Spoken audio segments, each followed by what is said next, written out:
Hello guys, मैं रुखसार सद मोहम्मद वकास। मैं रहमतुल्लाह। आप देख रहे हैं world real reaction YouTube channel को। वीडियो अच्छी लगी हो तो चैनल को सब्सक्राइब शेयर ज़रूर कर दें। तो चलते हैं वीडियो का टाइटल है आलोक सर की वीडियो है, क्या वाकई इंडिया में पेट्रोल 15 रुपीज़ पर लीटर होने वाला है।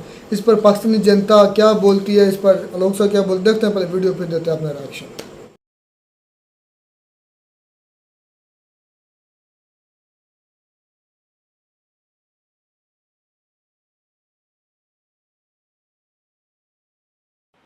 नमस्कार दोस्तों, डीडी रेड के एक और रिएक्शन वीडियो में आप सभी का स्वागत है। मैं हूं आलोक। तो आज जो वीडियो लेकर आए हैं वो वीडियो है सना अमजद का और इसका टाइटल है petrol to be 15 rupees per litre, Indian minister Nitin Gadkari idea. तो शायद ऐसा कुछ बयान उन्होंने दिया है। अब ये बयान कैसे दिया है, अब इसकी डिटेल में गया नहीं मैं, क्योंकि आजकल थोड़ा खबर में देख नहीं पाया। तो चलिए देखते हैं भाई कि यहीं पर क्या कहा जा रहा है, क्या बताया जा रहा है। शारिक, इंडिया के ट्रांसपोर्ट और हाईवे मिनिस्टर ने एक बहुत बड़ी स्टेटमेंट दी है। उन्होंने कहा है कि हम पेट्रोल को 15 रुपये फी लीटर तक ले जा सकते हैं अगर हम इलेक्ट्रिसिटी और एथेनॉल का इस्तेमाल करें। तो क्या लगता है ऐसा करना इंडिया के लिए पॉसिबल हो पाएगा? मैं ये दाद देता हूँ, अगर इस तरह के कोई तजर्बात वो कर रहे हैं, ये बात बड़ी तो ये है कि वो तजर्बात कर रहे हैं, वो तको कर रहे हैं पेट्रोल को नीचे लाने की, और ये मैं उनकी एफर्ट्स को दाद देता हूँ। अच्छी बात है, अपनी कौम के लिए, अपने लिए और दुनिया भर के लिए नए नए एक्सपेरिमेंट करने चाहिए। आप रहें ना रहें, दुनिया में किसी ना किसी को तो फ़ायदा होता है ना उसका। लेकिन आप ये भी देखें कि ऑलरेडी इंडिया रशिया से बड़े सस्ते दामों तेल खरीद रहा है, डिस्काउंट पर खरीद रहा है और बहुत बड़ी तादाद में खरीद रहा है कि उन्होंने रिकॉर्ड तोड़ दिए हैं। उसके बावजूद भी वो इस एफर्ट में लगे हुए हैं कि हमने किस तरह अपनी आवाम को मजीद सस्ता पेट्रोल फ्राहम करना है। बड़ी अच्छी बात है। देखें जी, जहाँ पर आवाम मजबूत होती है, आवाम खुशहाल होती है, वही मुल्क जिंदाबाद होते हैं, वही मुल्क खुशहाल होते हैं, वही मुल्क तरक्की याफ्ता और तरक्की करने वाले होते हैं। तो मेरा ख्याल है कि जमहूरियत कहती है कि आवाम for the people, by the people, to the people, लोगों के लिए, लोगों में से, लोगों की खातिर होना चाहिए सारा कुछ। तो अगर हम आवाम के लिए खैरख्वाह नहीं है तो हम जमहूरियत के दावेदार बन सकते हैं, लेकिन इंडिया हमसे बेहतर जा रहा है इस हवाले से कि अपनी आवाम को रिलीफ दे रहा है। हम तो यहाँ पर जलीलो ख्वारी हो रहे हैं, आप सबको पता है। शारिक, अब देखें पाकिस्तान में दिन ब दिन पेट्रोल की कीमतें आसमान से बातें करती जा रही हैं। जब इमरान खान साहब का दौरे हुकूमत था तब भी आवाम चीख रही थी कि पेट्रोल महंगा है, 150 लीटर हाँ, इनको महंगा लगता था ना, 160 रुपये लीटर पेट्रोल, और अब आप देखें 260 से भी ऊपर जा चुका है। क्या कहेंगे, पाकिस्तान में दिन ब दिन पेट्रोल की कीमतें बढ़ती चली जा रही हैं, आवाम के लिए मुश्किलात पैदा हो रही हैं, लेकिन हमारी हुकूमत इसके लिए कुछ नहीं कर रही। हमारी हुकूमत ने किया ना, रशिया से तेल मंगवाया हमारी हुकूमत ने भी, लेकिन वो खारिज का तेल था। इमरान खान की वजह से जिनको खारिज होती थी ना, कि इमरान खान की वजह से पाकिस्तान में 160 रुपये का तेल था, लेकिन लोगों को खारिज होती थी, तो रशिया से वो तेल खारिज का आया, उनकी खारिज ख़त्म करने के लिए आया। अब लेकिन ना, ये स्टूपिड लोग हैं जिनको 100। अच्छा, रशिया से जो तेल आया तो भारत की बराबरी करनी है भाई, भारत से अपने को कमतर नहीं दिखाना है। तो शहबाज शरीफ की तरफ से कहा गया, पाकिस्तानी सरकार की तरफ से, कि हमें भी डिस्काउंटेड तेल मिला है भाई, हमें भी इंडिया की तरह डिस्काउंटेड तेल मिला है, और बड़ी चर्चा की गई, बड़ा चलाया गया, खबरों में छापा गया, ये किया गया, वो किया।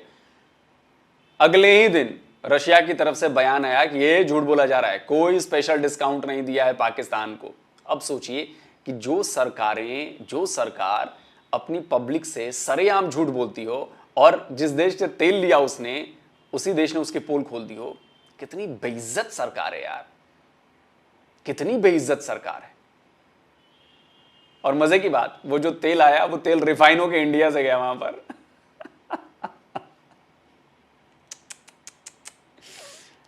60 रुपये, 150 रुपये का तेल तो महंगा नजर आता था। 260, 270, 280 का तेल जो है वो कोई परेशानी नहीं फील होती। तो जब तक लोग शख्सियत परस्ती से बाहर नहीं निकलेंगे, जब तक लोग ये नहीं देखेंगे कि लोग अपने पराये से बाहर नहीं निकलेंगे, वो करते तो ठीक है, हम करें तो बुराई है, ऐसा नहीं होता। महंगाई होती है, कोई भी करे, तो ये हम लोगों को ख्याल करना चाहिए। महंगाई अब भी है, पहले भी थी महंगाई, लेकिन अब जो हुई है वो अखीर हो गई है। अब तो एक उस दर्जे के पैसे कमाने वाला बंदा जो है वो तो मरने वाला हुआ है, उसके पास तो खाने के पैसे भी नहीं रह गए। अच्छा शारिक, हमने तो ये उम्मीद बांधी हुई थी कि अगर रशिया से हमें पेट्रोल मिल जाता है या खाम तेल मिल जाता है तो पाकिस्तान में तेल की कीमतों में कमी आ जाएगी, लेकिन अनफॉर्चुनेटली तेल की कीमतों में इजाफा हुआ है, पेट्रोल के रेट भी बढ़े और अभी तो 2 टैंक आए हैं, तीसरा आना बाकी है।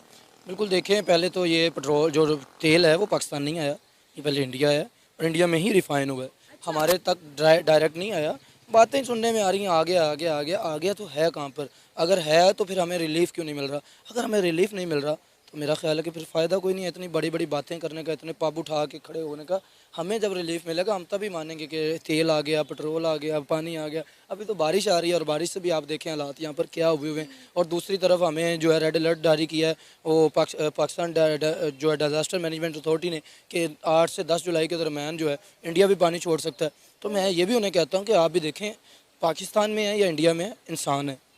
आप ये ना समझे कि आपका ये कोई दुश्मन मुल्क है तो यहाँ पर इंसान नहीं बसते। आप पानी छोड़ेंगे, वहाँ पर नशे बस्तियाँ जो होंगी वो ज़ेरे आब आएंगी, उनमें लोग जो मरेंगे वो मुसलमान हो या कुछ भी हो, इंसान ज़रूर होंगे। तो मेरा ख्याल है कि मैं उनको भी एक पैगाम देना चाहता हूँ कि अगर आप ऐसा कुछ सोच रहे हैं तो काइंडली उसको ज़रा ना अपने ज़हन को चेंज करें, ऐसा ना करें, यहाँ पर भी इंसान है। अभी आपने शायद आपको समझ नहीं है, शायद आपके पास जानकारी नहीं है, शायद आपने पढ़ाई इतनी नहीं करी है, शायद आप उस प्रॉब्लम के बारे में नहीं समझ रहे हैं, नहीं तो ऐसी बात नहीं करते। आप भी ठीक वैसी ही बातें कर रहे हैं जो बिना पढ़ा लिखा इंसान व्हाट्सएप फॉरवर्ड देखकर करता है। मेरी बात ध्यान से सुनिए, पानी ऐसे ही नहीं छोड़ा जाता।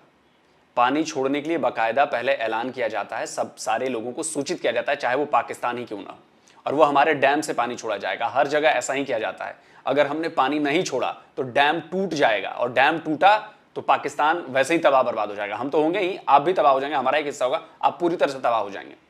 प्रॉब्लम आपकी सरकारों में है, क्योंकि आप लोगों ने पानी का डैम नहीं बनाए हैं। हम पानी रोक कर नहीं रख सकते बरसात में, उसका एक लेवल है, उस लेवल तक भर जाएगा, उसके बाद हमें पानी रिलीज करना ही पड़ेगा। आप जाकर जरा स्टडी कीजिए, दुनिया भर में ऐसे ही होता है। नेपाल में डैम बना है, वहां पर जब डैम भर जाता है तो वो हमें सूचित करता है कि भाई हम पानी छोड़ने वाले हैं। हमारे यहां बाढ़ आ जाती है बिहार में, नेपाल में पानी छोड़ने से सैकड़ों गांव तबाह हो जाते हैं। लेकिन उसको हम ये नहीं कह सकते कि नेपाल आप छोड़िए मत पानी, वरना अगर डैम टूट गया ना तो फिर नेपाल का तो जो होगा होगा, हमारा उससे भी बुरा हाल हो जाएगा। तो ये जो अपील आप कर रहे हैं ना, पहले जाके खुद स्टडी कर लीजिए पहले कि सिस्टम काम कैसे करता है। और अपनी नाकामी के लिए आप हमारे ऊपर मत थोपिए कि आप पानी मत छोड़िए, आप ये मत करिए, आप वो मत करिए। आपकी नाकामी है कि आपने डैम्स नहीं बनाए हैं अपने यहां। अगर आपने डैम्स बनाए होते तो ना आपके यहां बाढ़ आती, ना आपके यहां किसानों को पानी के लिए तरसना पड़ता। फिर हम इंडिया की तरह, जिस तरह इंडिया के ट्रांसपोर्ट मिनिस्टर ने बोला कि हम अपने अवाम को मज़ीद सस्ता पेट्रोल दे सकते हैं अगर हम एथेनॉल और इलेक्ट्रिसिटी का इस्तेमाल करें, तो इस तरह का कोई एक्सपेरिमेंट पाकिस्तान में क्यों नहीं किया जाता? क्योंकि पहले उन्होंने बोला था कि हम इलेक्ट्रिक कार लॉन्च करेंगे, लेकिन बिजली की सूरत हाल आप पाकिस्तान में देखें, बिजली तो आती नहीं है। ठीक है, अगर कोई बिजली इलेक्ट्रिक कार ख़रीदता है तो आप सोच सकते हैं कि वो कितनी देर चार्ज होगी और कितना चलेगी। तो क्या लगता है हमारी गवर्नमेंट इस तरह का कोई एक्सपेरिमेंट क्यों नहीं करती? एक्चुअली हमारी गवर्नमेंट जो पॉलिसीज़ हैं ना, उनमें कोई इन्वेंशंस या इनोवेशंस की तरफ तो हम जा भी नहीं रहे। हमारा जो आईटी डिपार्टमेंट है उस चीज़ पर कोई हम काम ही नहीं कर रहे। हमारी तरफ से जो यानी कि आपके इन्वेंशंस जो हैं हम कुछ कर ही नहीं रहे। हम बस वो घिसी पिटी पुरानी रिवायात पर ही काम कर रहे हैं। हमारे पास कोई इन्वेंशन नहीं है, इनोवेशन नहीं है।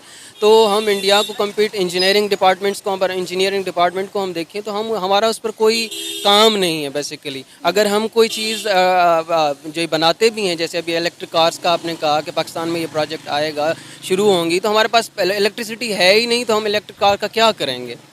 हमारे यूज़ में तभी होगी ना जब हमारे पास इलेक्ट्रिसिटी जो है, हमारे पास तो अपनी इलेक्ट्रिसिटी यूज़ करने के लिए नहीं है। तो इलेक्ट्रिक कार्स को हम कहाँ से चार्ज करेंगे, फिर उनको कहाँ से चलाएंगे, वो कितना चलेगी? ये हमें बस एक ख्वाब ही लग रहा है, उसके अलावा तो कुछ नहीं है इसमें। क्या लगता है कभी पाकिस्तान के अवाम को सस्ता पेट्रोल नसीब होगा? जी देखें, जिस तरह से हमारी गवर्नमेंट्स तब्दील हो रही हैं और जिस तरह से हमारी गवर्नमेंट्स का यही जो आने वाले गवर्नमेंट कहती है, पिछली गवर्नमेंट ने जो है ना हमें जो हमारा इकनॉमिक्स है उसको बिठा दिया, ख़राब कर गई हमारी इकनॉमिक्स।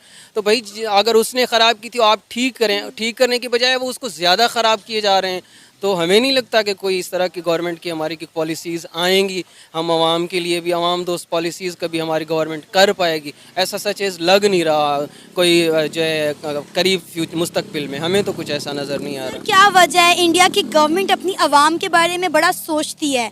उनकी कामयाबी के लिए अगर वो कहीं बाहर जा रहे हैं तो पीछे से उन्हें पुश करती है, उन्हें अपॉर्चुनिटीज़ देती है, अपने इंडियंस को, अपने मुल्क में रहने वाले लोगों को फैसिलिटेट करते हैं। लेकिन हमारी गवर्नमेंट अपनी आवाम के बारे में क्यों नहीं सोचती? उन्हें इस तरह की आसानियाँ देने के बारे में क्यों नहीं सोचती? नहीं, बेसिकली एक्चुअली हमारी जो गवर्नमेंट है उसमें सिर्फ पॉलिटिकल एलीट जो है वो अपने मफादात सोचती है। हमारी पॉलिटिकल एलीट, उसका कोई नेशन के साथ, कौम के साथ कोई इंटरेस्ट है ही नहीं। कौम में उनका सिर्फ इंटरेस्ट ये है कि वो उनको वोट दें, उनको इलेक्ट करें और वो जो है रिप्रेजेंटेटिव्स बने, बस आकर जो असेंबलीज़ में बैठें, उसके अलावा नथिंग। उनका आवाम के साथ कोई ताल्लुक़ नहीं है। जब उनका आवाम के साथ कोई ताल्लुक़ नहीं है तो आवाम को फैसिलिटेट वो कहाँ से करेंगे। अभी भी रिसेंटली आप देखें, हमारे जो यंगस्टर्स हैं, जो नौजवान हैं, वो बाहर जा रहे हैं। भाई ज़ाहिर है यहाँ पॉवर्टी रेट इतना ज़्यादा बढ़ रहा है, तो हमें नहीं लगता कि हमारी कोई गवर्नमेंट पॉलिसीज़ जो हैं वो हमें कोई फ़ायदा पहुँचाएँ। आपका नाम? आकिब ज़िया। आकिब क्या करते हैं? मैं फिजियोथेरेपिस्ट हूँ। आकिब, इंडिया के ट्रांसपोर्ट एंड हाईवे मिनिस्टर ने एक बहुत बड़ी स्टेटमेंट दी है। उन्होंने कहा है कि हम अपनी आवाम को 15 रुपये फ़ी लीटर पेट्रोल दे सकते हैं अगर हम एथनॉल और इलेक्ट्रिसिटी का इस्तेमाल करें। तो क्या कहते हैं आप, इंडिया के लिए ये कर पाना पॉसिबल होगा? 15 रुपये फ़ी लीटर पेट्रोल वो अपनी आवाम को देना चाहते हैं। जी देखिए, एक तो बिल्कुल पॉसिबल है। हर एक कंट्री की ज़िम्मेदारी होती है कि वो अपनी आवाम के लिए, अपनी रियायत के लिए कुछ सब्सिडी अनाउंस करे। इंडिया में पहले भी बेशतर जितने एक्सपेरिमेंट्स हुए, हम पाकिस्तानियों ने उनका मजाक उड़ाया गया। उनको कहा गया कि जिस तरह ये मिसाइल का कोई प्रोजेक्ट था तो यहाँ से मजाक उड़ाया गया, Chandrayaan 2, but at the and वो कहीं ना कहीं जाके सक्सेसफुल हो गया। तो इसी तरह कोई इनिशिएटिव लिए जाते हैं साइंस एंड टेक्नोलॉजी की मदद से। जो भी इनिशिएटिव लिए जाते हैं वो कहीं ना कहीं, मुझे याद है वो आपके फवाद चौधरी थे, साइंस एंड इंफॉर्मेशन मिनिस्टर। वो तो कह रहे थे कि वो 2022 या 23 तक इंसान को भेज देंगे भाई, पाकिस्तानी को भेज देंगे ऊपर। पता नहीं क्या हुआ उनका। दूसरा कि वो मिसाइल प्रोजेक्ट नहीं था चंद्रयान, भैया वो अलग प्रोजेक्ट है, मिसाइल अलग चीज़ है। तीसरी चीज़ कि चंद्रयान 3 की लॉन्चिंग डेट आ गई है बॉस। 14 जुलाई को हम चंद्रयान 3 लॉन्च करने जा रहे हैं और ये हिस्टोरिक होगा। उम्मीद पूरी है, पूरी कोशिश है। चंद्रयान 2 हमारा फेल हो गया था, मैं गलत कर रहा हूँ, फेल नहीं हुआ था, 90% 95% सक्सेस हुआ था, 5% फेल हो गया था। चंद्रयान 1 100% सक्सेस था और मुझे लग रहा है कि चंद्रयान 3 भी पूरी तरह से सक्सेस होगा। हमारे इसरो के वैज्ञानिकों ने, इंजीनियर्स ने बड़ी मेहनत की है भाई, तो हो सकता है। देखिए, और ये ऐसी चीज़ है जहाँ पे एक छोटी सी गड़बड़ी भी बड़ा कांड कर देती है, तो इसका कुछ कह नहीं सकते। तो चंद्रयान 3 के लिए हम सब बड़े एक्साइटेड हैं भाई। और 14 जुलाई आप लोग अपना डेट भैया फिक्स कर लीजिए। 14 जुलाई को इतिहास बनने वाला है, मुझे ऐसा लग रहा है, फील हो रहा है। मंजिल मकसूद पहुंच जाते हैं, आज नहीं तो कल, साल बाद, 2 साल बाद वो ज़रूर इस चीज़ में अचीव सक्सेसफुल हो पाएंगे। और डेफिनेटली हम देखते होते हैं। तो बीइंग अ पाकिस्तानी सिटीज़न, हमारे हुक्मरानों पर भी ये जिम्मेदारी आयद होती है, ये लागू होती है कि वो भी कुछ ऐसा इनिशिएटिव लें कि चलें, पेट्रोल सस्ता नहीं ना सही, आप गाड़ियों का या दूसरा कंजम्पशन जो है वो इलेक्ट्रिसिटी पे ले आएँ। इलेक्ट्रिक गाड़ियों की सब्सिडी और उनमें जितने ये आजकल टैक्सेस लग चुके हुए हैं उसको मिनिमाइज़ किया जाए ताकि एक प्रोजेक्ट, एक ये इसी तरह का इनिशिएटिव स्टार्ट हो। बट बदकिस्मती से हमारे यहाँ जो गवर्नमेंट है वो ऐसा अपना टाइम पूरा नहीं कर पाती, तो जी वो ब्लेम गेम की खेली जाती है कि जी फ़लानों ने ये किया, फ़लानों ने ये किया। तो बस इस केसेस में जो है ना हम काफ़ी हद तक पीछे रह चुके हैं। और आप देखें, ऑलरेडी वहाँ पे बड़ा सस्ता पेट्रोल मिल रहा है। मेरा ख्याल है कोई 100 से नीचे ही है पेट्रोल, और हम तकरीबन 260 265 जो है वो पेट्रोल ले रहे हैं। लेकिन उसके बावजूद भी उनकी आवाम को रिलीफ देने का उनकी गवर्नमेंट सोच रही है। लेकिन यहाँ पर आप देखें कि हमने रशिया से 2 टैंक मंगवा भी लिए हैं, लेकिन उसके बावजूद भी पेट्रोल की कीमतें नीचे आने का नाम नहीं ले रही। बिल्कुल ऐसे ये पेट्रोल जो है वो दिन ब दिन जो है वो बढ़ता जा रहा है। वही जैसे पहले मैंने बात की कि जी ब्लेम गेम खेली जा रही है कि पहले वालों ने जी सब्सिडी को रोक के रखा, उन्होंने जो पेट्रोल महंगा लेके सस्ता बेचा तो कंट्री को लॉस हुआ। बट ऐसा नहीं है, हम डिपेंडेंट इस पे नहीं कर सकते, हमारे पास और बड़े ज़रिए हैं, हम उनमें चीज़ों को वहाँ से बैलेंस कर सकते हैं। पेट्रोल जो है वो बेसिक नीड है।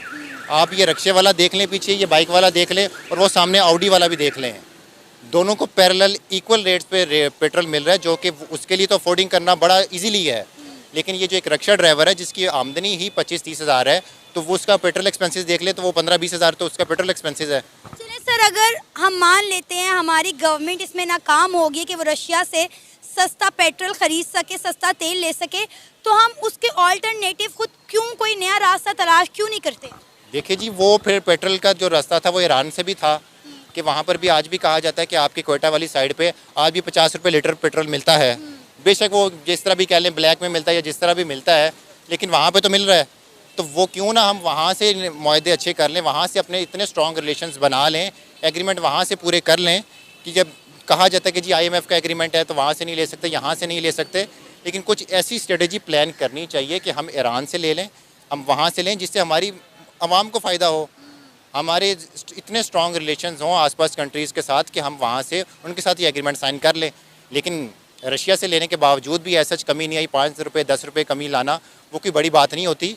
एकदम जो है वो चेंजेस लानी पड़ेंगी, तभी जो है मुल्क के लिए फ़ायदे और आवाम के लिए फ़ायदे। ये दूसरे मुल्कों का धौंस सिर्फ पाकिस्तान पर ही क्यों चलता है? मतलब IMF का, अमेरिका का, इंडिया पर क्यों नहीं लगता? इंडिया को कितना मना किया गया था कि भाई आपने रशिया से पेट्रोल नहीं खरीदना, लेकिन इंडिया ने वहाँ पे उन्हें शट अप कॉल दी।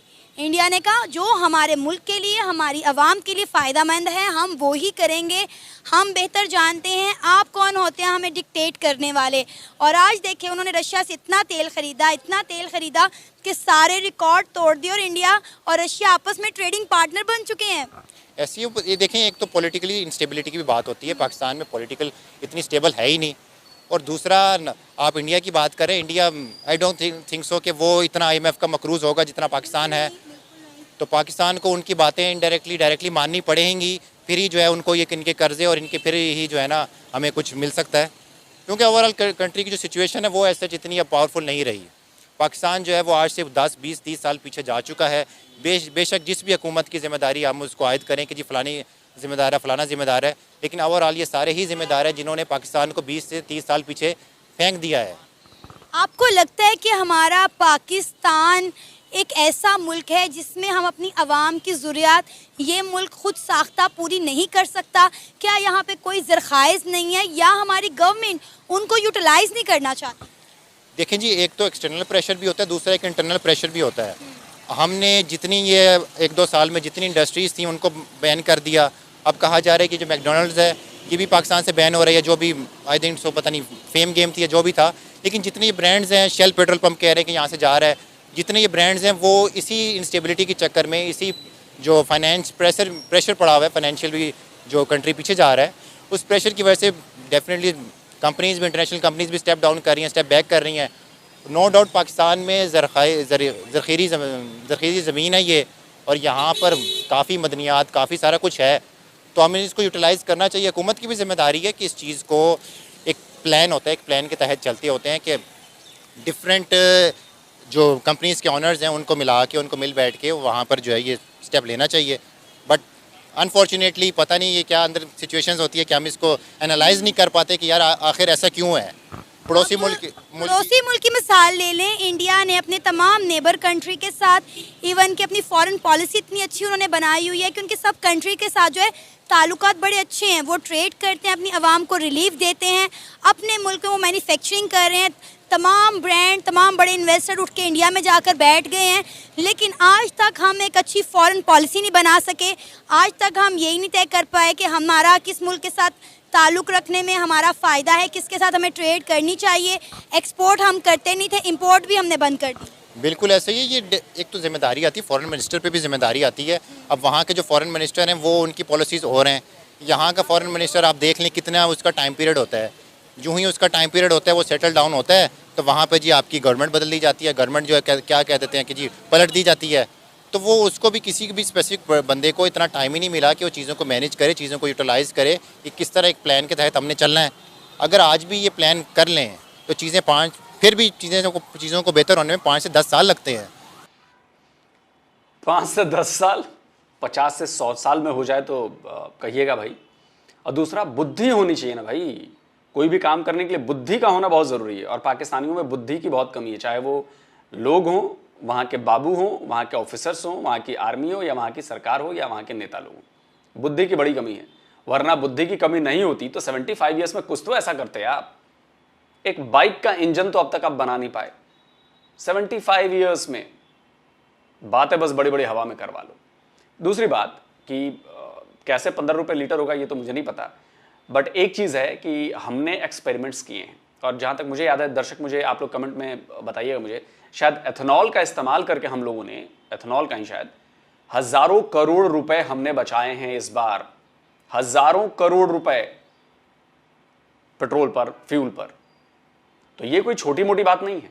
और हम लगातार इसमें रिसर्च कर रहे हैं, कई चीज़ें कर रहे हैं, इलेक्ट्रिक गाड़ियों को ज़्यादा बढ़ावा दे रहे हैं कि पेट्रोल का, डीजल का कंजम्पशंस कम हो, तो जाहिर सी बात है कि इसके असरात देखने को मिलेंगे। और भारत के लिए बहुत ज़्यादा ज़रूरी है क्योंकि हम एक हाई एनर्जी कंज्यूमिंग नेशन है। हमारे यहाँ एनर्जी की जो नीड्स हैं वो बहुत ज़्यादा हैं, बहुत बड़ी हैं। वो हमारे रामायण में एक थी ना सुरसा, तो उसका मुंह बहुत बड़ा था, तो उस तरह का एनर्जी कंजम्पशन है हमारा कि मुंह बहुत बड़ा है हमारा। तो हमें ज़्यादा एनर्जी चाहिए, ज़्यादा फ्यूल चाहिए, तो इसीलिए हम बहुत कोशिश कर रहे हैं। देखिए, सोलर एनर्जी में हमने बहुत ज़बरदस्त काम किया है। हमने सोलर एनर्जी को लगातार हम फैला रहे हैं, उसकी क्षमता लगातार बढ़ा रहे हैं कि भाई हमारे पास डिपेंडेंसी सिर्फ पेट्रोल, डीजल, कोयले से हटे, ये काम कर रहे हैं। अभी हमने लेटेस्ट एक शायद 70 मेगावाट या 700 मेगावाट, आई थिंक 70 मेगावाट या 700 मेगावाट, इस तरह का कुछ हमने न्यूक्लियर पावर प्लांट हमारा शुरू हो गया है। इसके जैसे और भी शायद आप लोगों को पता नहीं है कि दुनिया में टॉप 3 में हम आ रहे हैं न्यूक्लियर पावर प्लांट बनाने में, हमारे काम चल रहे हैं इतने ज़्यादा। तो हम ऑल्टरनेट एनर्जी, ऑल्टरनेट पावर पर हम फोकस कर रहे हैं, चाहे वो पानी से बनने वाली बिजली हो या वो सोलर एनर्जी हो या न्यूक्लियर एनर्जी हो, जिससे हम कोयले, पेट्रोल और डीजल पे डिपेंडेंसी कम कर सकें। जब हम इलेक्ट्रिक व्हीकल की बात करते हैं तो हम बढ़ा रहे हैं, हमें पता है कि उसकी बैटरीज को बनाने में बहुत ज़्यादा बिजली खर्च होगी, पावर खर्च होगा और भी ज़्यादा चीज़ें होंगी, लेकिन अगर लॉन्ग रन में देखेंगे हम तो उसका भी कोई ना कोई इंतजाम करेंगे। हाइड्रोजन फ्यूल की बात चल रही है, हम वो लेकर आएंगे, तो इससे क्या होगा कि ओवरऑल हम एनवायरनमेंट पर भी कंट्रोल करेंगे, CO2 का उत्सर्जन कम होगा, जो ग्रीन हाउस गैस हैं उनका उत्सर्जन कम होगा, प्लस एनर्जी की नीड्स को हम डाइवर्ट कर सकेंगे, उनकी डिपेंडेंसी एक चीज से हटाकर 10 चीजों पे कर सकेंगे। तो ओवरऑल इसका देश को फायदा होगा। जब आप एनर्जी सरप्लस हो जाते हो तो आपकी डेवलपमेंट अपने आप और तेज होने लगती है, वही बनने की हम कोशिश कर रहे हैं। हालांकि मैं आपको बता दूं कि बिजली सरप्लस हो गई है हमारे यहाँ, हालांकि अभी भी शायद गर्मी में कुछ लोड बढ़ गया तो लोड शेडिंग हो रही है, लेकिन नॉर्मली पता नहीं चलता इतना, 1-1.5 घंटे का, 1-1.5 घंटे भी नहीं होता है, बहुत कम होता है। तो कुल जमा बात यह है कि इंडिया की जो सरकारें आती हैं वो सरकारें कुछ ना कुछ, कहीं ना कहीं, कोई ना किसी पॉइंट पे वो हमारे लिए सोचती हैं, जो पाकिस्तान की सरकारें नहीं करती हैं। ये बेसिक फ़र्क है, ये बड़ा फ़र्क है। तो जल्दी मिलता हूं एक और नए वीडियो के साथ। नमस्कार, जय हिंद। तो जी वीडियो ही ख़त्म। बहुत सी बातें इसमें जानने को मिली। सबसे पहले तो blending of ethanol with petrol, मतलब ब्लेंडिंग करेंगे। आलोक सर की सबसे बड़ी बात मुझे अच्छी लगी, कोशिश वो करते हैं कि ज़्यादातर ऑथेंटिक बात है। उन्होंने ये बात की कि मुझे नहीं पता किस तरह ये 15 रुपये पर लीटर होगा, ब्लेंडिंग होगा कि हमने ज़रूर की है और इससे हमने करोड़ों अरबों डॉलर्स बचाए आवाम के, और सस्ता भी पेट्रोल हुआ है और डिस्काउंटेड भी हमें रशिया से भी कुछ मिला है। एक बात जिस पर बहुत ज़्यादा चर्चा पाकिस्तान में होती है वो ये है कि पाकिस्तान, क्योंकि आजकल मानसून का मौसम शुरू होने वाला है, तो पाकिस्तान के अंदर जो है ना, इंडिया बगैर बताए पानी छोड़ देता है। ये पाकिस्तानी अक्सर ब्लेम करते हैं, कोई शक नहीं है इसमें। मतलब आप रहमतुल्लाह, आपको कहने का मतलब है कि वो इस तरह करते हैं? बिल्कुल, इसमें कोई शक है।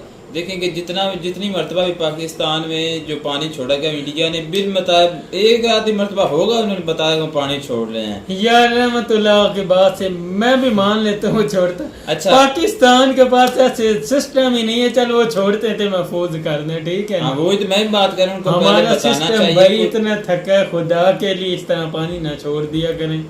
यार आपने बात गौर से नहीं सुनी आलोक सर की। आलोक सर ने कहा है कि हम पहली बात तो हम पानी जो छोड़ते हैं मानसून में, जब हमें बाढ़ आती है तो हम छोड़ते हैं, तो हम बताकर मतलब वार्निंग देकर छोड़ते हैं।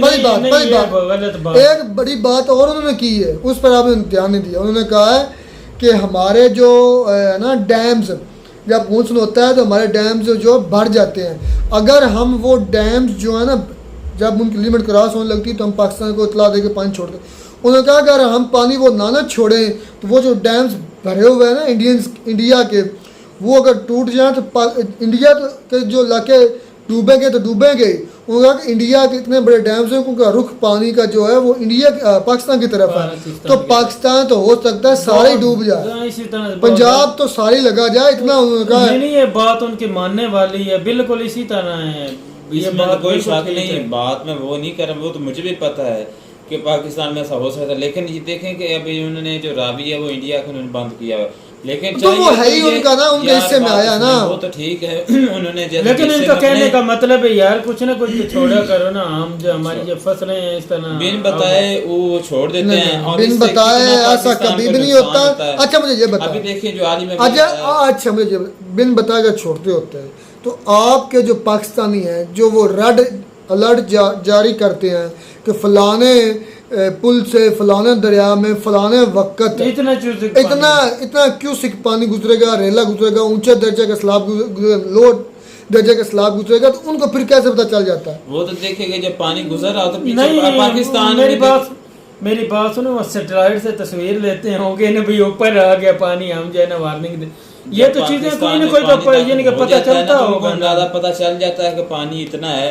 और वो एक अंदाजे के मुताबिक जो नहीं। मेरी आज एक भाई से भी बात हो रही थी, आज तकरीबन वो धूप के ऊपर खड़े होकर बात मुझसे कर रहा था, मैंने उनको बोला भी आप गर्मी नहीं लग रही, धूप है, कहता अभी बारिशें हो रही है, मौसम अच्छा है, ठंडा है, छत के ऊपर यानी कि हमारी, मैंने उनको बोला भी सेम इसी तरह हमारा भी चल रहा है, जिन्हें कही कि रुखसार भी बहुत ज़्यादा नुकसान पाकिस्तान में भी हो रहा है, आपको पता बारिशें बहुत ज़्यादा हो रही है। अच्छा आप बात है पेट्रोल जो हमने लिया था, हमारी गवर्नमेंट ने झूठ बोला, फिर कहते हैं पाकिस्तान तरक्की नहीं करता। हमारी गवर्नमेंट में बैठे लोग हमसे झूठ बोल रहे हैं कि हमें डिस्काउंटेड ऑयल मिला है, मतलब क्रूड ऑयल, तो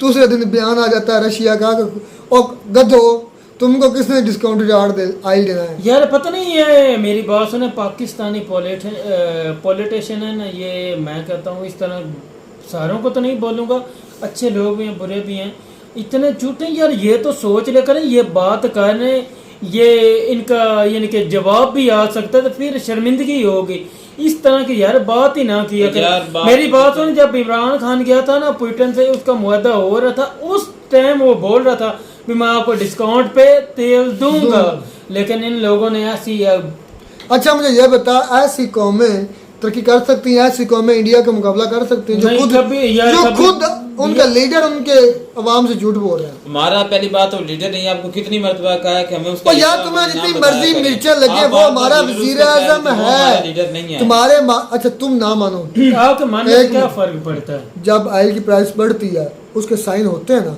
वो उस गधे के होते हैं, उसके होता है साइन, तो उसके साइन हुए ऑयल की प्राइस की चीजों को आप खरीदते हैं। पूरी दुनिया में उसने नाम बदनाम खरीदना छोड़ दो, खाना पीना छोड़ दो, आप ब्रेड खाते हैं, आप गंदम खाते हैं, आप जो चीज़ भी खाते हैं, आप इस सारी चीज़ों के ऊपर टैक्स लगता है, वो उसके साइन होकर उसकी कबीना मंजूर करके लाती है, तो आप खाते हैं, तो आप छोड़ दें फिर खाना, आप नहीं मानते तो हमारी मजबूरी क्या करे, खाना पीना तो नहीं ना छोड़ सकते। उधर से क्या तो मानते नहीं है, उधर से क्या उनका खाई भी जाते हैं, उनकी लगाई हुई चीज़ों को टैक्स। उनकी क्या लगाई, हम अपनी कमाई से खाते हैं, उनकी जो भाई आज एक नई बात सुनी है, यानी कि जो पाकिस्तान जिन मुल्कों से ट्रेड करता है ना, यानी कि ये इस तरह का सिस्टम होता है, मैंने आज सुना है, यानी कि इंडिया से हमारी तिजारत अब जो है खुल जाती, लेन देन हो जाता है, 100 रुपये की चीज़ उधर से मिलती तो 100 में भी हम लोगों को यानी कि पाकिस्तान उनको ला सकते हैं, वो उनका यानी कि टैक्स हम के ऊपर लागू नहीं होता, यानी कि इस तरह का निज़ाम। अब जो मैं तो वो सुन रहा हूँ, ये जो पाकिस्तान की कंडीशन चल रही है, वो कहते हैं वो ख़त्म करने लगे, वो भाई रेडियो टैक्स लगा रहे हैं, आपको पता? रेडियो पीटीवी टैक्स आपके बिल में है, पता है आपको? अब रेडियो टैक्स भी लग रहा है आने वाले महीने में। सुनते ही नहीं है यार, तो फिर क्यों? रेडियो है ही नहीं, सुना किसने? सब इंटरनेट यूज करते हैं, रेडियो टैक्स लग रहा है। मेरा तो ये कहना है यार, वो जो है ना फ्री के पीटीवी फीस दे रहे हो ना, यानी कि मेरी बात सुनो, वो इस तरह ही है ना, खजाने की इतने खर्च पैसे तो होते हैं, इतनी यानी कि मुलाजमतें देते होंगे, यानी कि इतने लोग काम करते हैं, यार कुछ सुनता तो है नहीं उनकी, यानी कि पाकिस्तान रेडियो कौन सुनता? आपने सुना? कभी आज तक नहीं सुना। मैं भी नहीं, रहमतुल्लाह आपने भी नहीं सुना, कभी कभार भी सुन। अच्छा एक और बात, आप लोग से पिछली वीडियो में एक में कहा था कि पाकिस्तान से हम बेहतर हैं इसलिए हम तरक्की कर रहे हैं, तो इसकी मिसाल ले लें, इंडिया ने 700 मेगावाट पर मुश्तमिल एक न्यूक्लियर रिएक्टर जो कि उनका सिस्टम है, अब लाइट यानी कि पावर देने जा रहा है, न्यूक्लियर रिएक्टर उनका अपना होम मेड इंडिया का। पाकिस्तान का कोई है न्यूक्लियर रिएक्टर? यार पाकिस्तान का फिर आप कैसे कहते हैं कि इंडिया जैसे? रहमतुल्लाह का हम भी इंडिया जैसे ही हैं, हमारा भी इंडिया जैसे ही है। यार इंडिया नहीं, जैसे कल्चर हम की नहीं बात है, कल्चर से इंशाल्लाह देखें। अगर यार देखो हमें अभी यार बहुत अभी रहमतुल्लाह शबाज को यार मेरी और बात ज्यादा तो सुनिए, मेहनत आप की बात- जरूरत है और यार वो हो बहुत जाएगी। भाईचारा की जरूरत है, मेरी बात बहुत सुनिए ना। अच्छी सोच की जरूरत है, बहुत अच्छे इत्तेफाक की जरूरत है, ठीक है ना।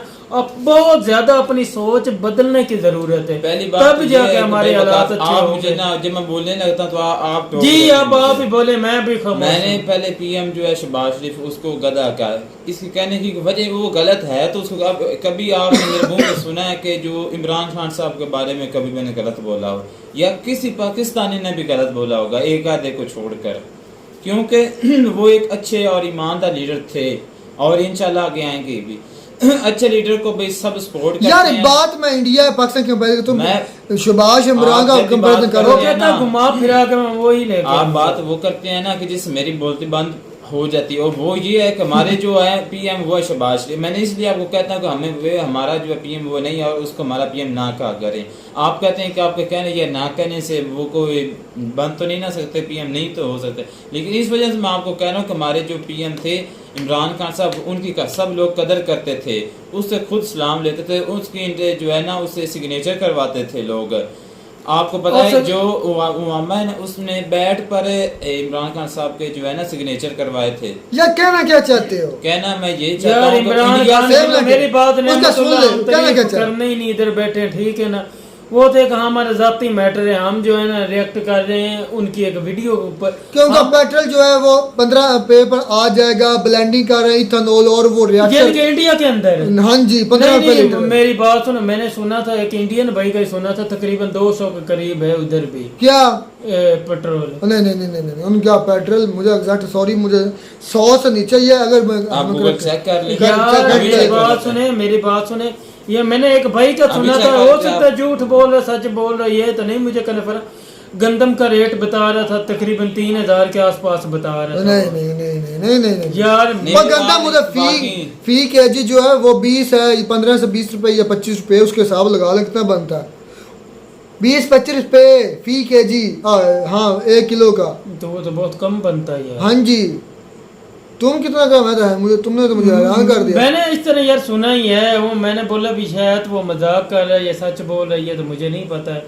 आप चेक कर ले गूगल के ऊपर, रहमतुल्लाह कर रहा है अभी। बात मुझसे ये है कि अगर वो 15 रुपए का उन्होंने कहा है ना, अगर मोदी सरकार ने कहा, अगर मोदी साहब ने कहा 15 रुपए तक आ जाएगा पेट्रोल? हाँ जी। नहीं भाई ऐसा तो ब्लेंडिंग कर रहे हैं ना इथेनॉल की। सरासर गलत बात है, मैं इनसे बात इत्तेफाक नहीं करता हूँ।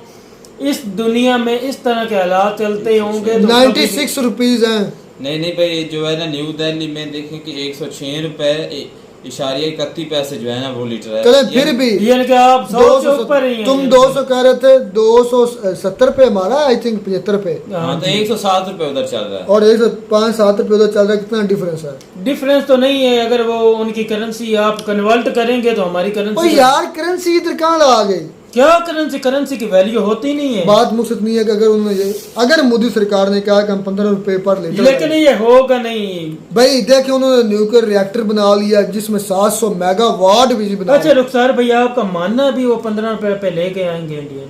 यार ये मेरे यार मानने बात तो वो मेरे करनी चाहिए मानने या ना मानने से नहीं, फर्क मेरी नहीं बात सुने, एक अपना देन होता है। अच्छा ना। मुझे ये बताएं मोदी अब आप बोल दें कि पाकिस्तान के अंदर 100 रुपए हो जाएगा, मैं मान लूंगा, मुझे पता नहीं होना। मेरे मानने ना माने 100 रुपये नहीं आएगा। बात मुझसे ये है कि हमें इस चीज़ पर गौर करना चाहिए कि वो ब्लेंडिंग कर रहे हैं, वो दुनिया का सबसे बड़ा बाडला सूरज का वो जो सोलर एनर्जी वाला स्टेशन है वो उनके पास है। आप दुनिया का बेहतरीन न्यूक्लियर रिएक्टर बना रहे हैं। मतलब बात क्या है कि वो तरक्की कर रहे हैं। वो अगर उनकी ये सोच है ना कि हमने सस्ता से सस्ता अपने मुल्क को पेट्रोल देना है या एनर्जी देनी है, मेरा ख्याल तो है मैं उसकी तरफ वो गामजन भी है। मैं एक बात करना चाहता हूँ, मेरा ख्याल है जिस तरह हमारी लोड शेडिंग होगी इस तरह इंडिया में तो नहीं होगी। नहीं यार आई थिंक नहीं है। अगर यार जिस तरह हमारे इधर गर्मी पड़ती है, लाइट बंद हो जाती है, जाती है, दरख्तों नहीं। का साया ढूंढने नहीं को यार। मजबूर हो जाते हैं। नहीं यार दरख्तों तो उम्मीद है आपको हमारी वीडियो अच्छी लगी होगी। वीडियो चैनल सब्सक्राइब करते मिलते हैं नई वीडियो में। तब तक दीजिए इजाजत। अल्लाह हाफ़िज़।